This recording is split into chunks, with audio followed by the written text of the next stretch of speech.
আসসালামু আলাইকুম। বিজিবির হাতে ধরা পড়া বিচারপতি মানিককে নিয়ে যথেষ্ট চাঞ্চল্য তৈরি হয়েছে। তিনি কিভাবে ধরা পড়লেন, কিভাবে তিনি সীমান্তে গেলেন, তিনি কি সীমান্ত পাড়ি দিয়েছিলেন নাকি তেমনি, এই নিয়ে নানান রকম জল্পনা। এরই মধ্যে ফাইনালি তাকে আজকে সিলেটের আদালতে তোলা হচ্ছে। তারপরে তার বিরুদ্ধে দায়ের করা যে মামলাগুলো আছে সেই মামলা নিয়ে হয়তো রিমান্ড চাইতে পারে, অথবা নতুন মামলাতেও তাকে রিমান্ডে নিতে পারে পুলিশ। কিন্তু গত রাতের ঘটনাটা কি ছিল? প্রায় মধ্যরাতে জানাতে বিভিন্ন টেলিভিশন ব্রেকিং নিউজ দেওয়া শুরু করল। বিচারপতি শামসুদ্দিন মানিক ধরা পড়েছে।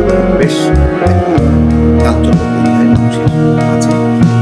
বিচারপতি মানিক এত বেশি সমালোচিত ছিলেন, মানে এবং এত বেশি মানুষ ক্ষিপ্ত ছিলেন যে তার এই ব্যাপারে মানুষের কোনো আফসোস ছিলই না, বরং একটা কৌতূহল যে তাকে ওই যে কলাপাতায় শুয়ে থাকতে দেখে এবং বিপর্যস্ত অবস্থা দেখে মানুষ তখন বেশ এটা তীব্র অনুভব করেছে। এই ব্যাপারে একটা অহংকার, দম্ভ এবং ক্ষমতার একটা তার দাপট, পাগাড়ম্য, সেটি নষ্ট হতে দেখে মানুষ অনুভব করেছে।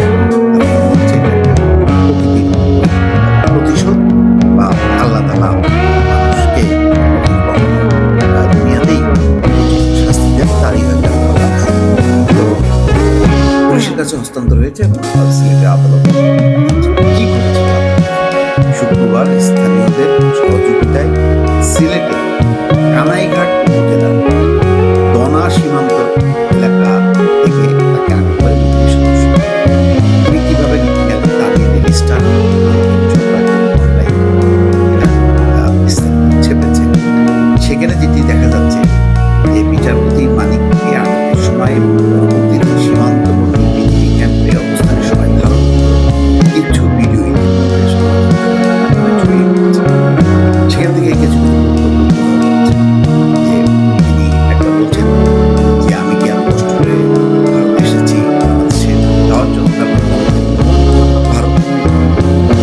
আবার পরে দেখা যাচ্ছে যে বিজিবির হাতে মানে কিছু ছবি বিজিবির সদস্যরা আটক হয়েছে, ওই প্রান্তে কি হয়েছে সেটা কিন্তু পরিষ্কার না। কিন্তু বিচারপতি মানিকের থেকে সেটা পরিষ্কার চিত্র এসছে যে তিনি স্থানীয় দালালদের ওই সীমান্ত দিয়ে এবং তিনি পারও দেখছিলেন। যারা তাকে পার করেছিল তাদের সাথে দুজন যুবক ছিল। তারা যখন বুঝতে পারে বিচারপতি মানিকের কাছে বিপুল পরিমাণ টাকা আছে, 60 থেকে 70 লাখ টাকা, তখন তারা এই টাকা পয়সা কেড়ে নেয়। কেড়ে নেওয়ার সময় তাকে মারধরও করে এবং তারপরে সম্ভবত তারা আবার তাকে ফেরত পাঠায়। তারপরেই বিজিবি সদস্যদের কাছে মানে তিনি আটক হন।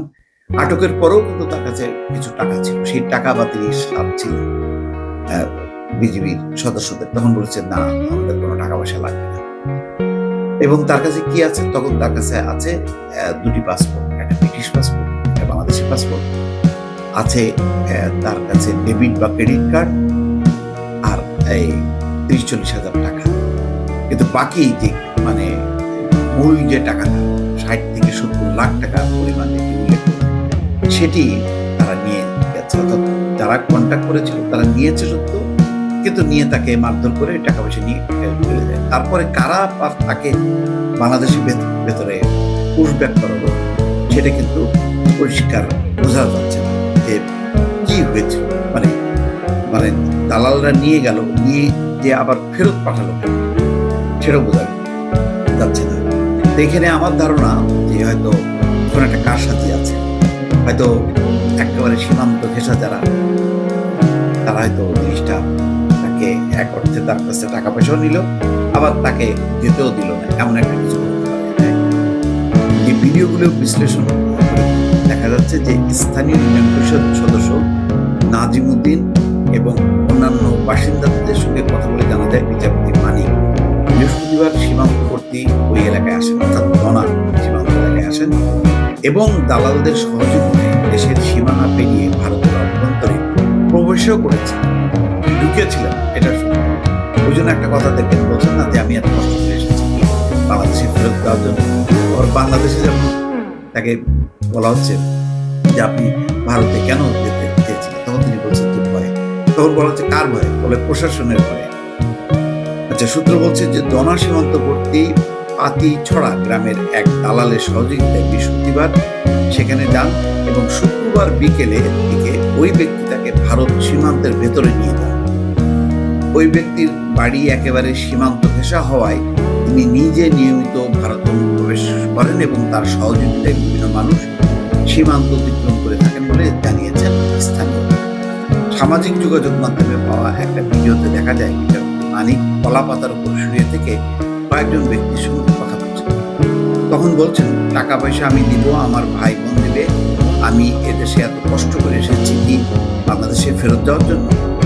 তাহলে বোঝা যাচ্ছে ওই যে কলা পাতার সেটা সম্ভবত আমি শিওর না, এইটা হয়তো ভারতের ভেতরে। সেই কারণে তিনি বলছেন যে আমি পয়সা দেবো, আরো মানে হয়তো টাকা পয়সা নিয়ে গেছে, ওরাও টাকা পায় যাচ্ছে, তাই বলছে যে আমি এত কষ্ট করে এসেছি কি বাংলাদেশে ফেরত যাওয়ার জন্য। তার মানে বাংলাদেশে তিনি আর ফেরত চান। এই সময় ঘটনাস্থলে উপস্থিত কাউকে বলতে শোনা যায়, আমাদের পয়সা লাগবে না, আপনি যদি সেফটি চান। এটা যাই না এটা কারা, এটা কি বাংলাদেশ প্রান্তে নাকি প্রান্তের কথা বলছিলেন, তখন বোঝা যাচ্ছে।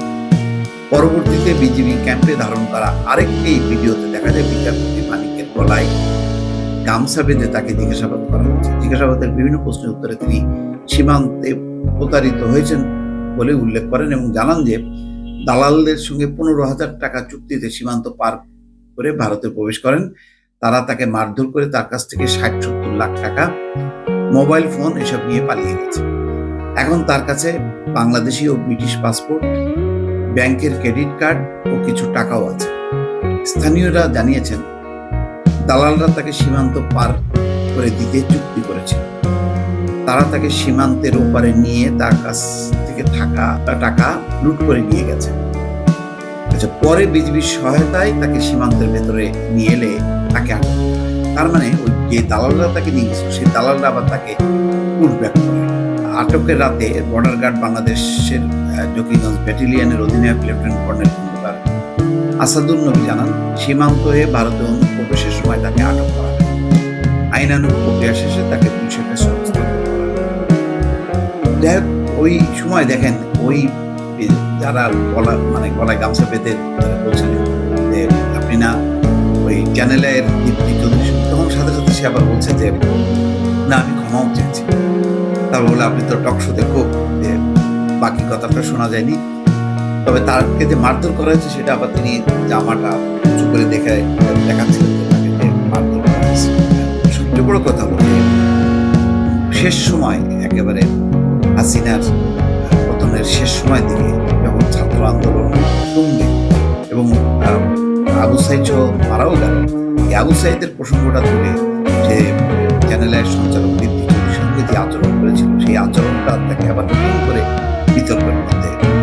দীপ্তি চৌধুরীকে সেই টকশোর মধ্যেও তো নানাভাবে তাকে বলেছেন যে আপনি তাদের পক্ষ নিয়ে কথা বলছেন।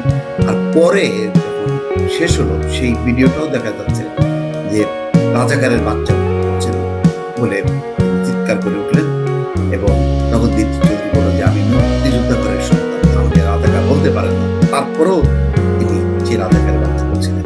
এইসব করার মধ্য দিয়ে তার আসলে একটা চরমভাবে মানুষের একটা ঘৃণা এবং অশ্রদ্ধা এবং এই ধরনের মানুষের পতনে মানে মানুষ কখনো অখুশি হয় না, কেননা এরা সারা বিগত অনেক বছর ধরে তার বিতর্কের মধ্যে থেকেছে।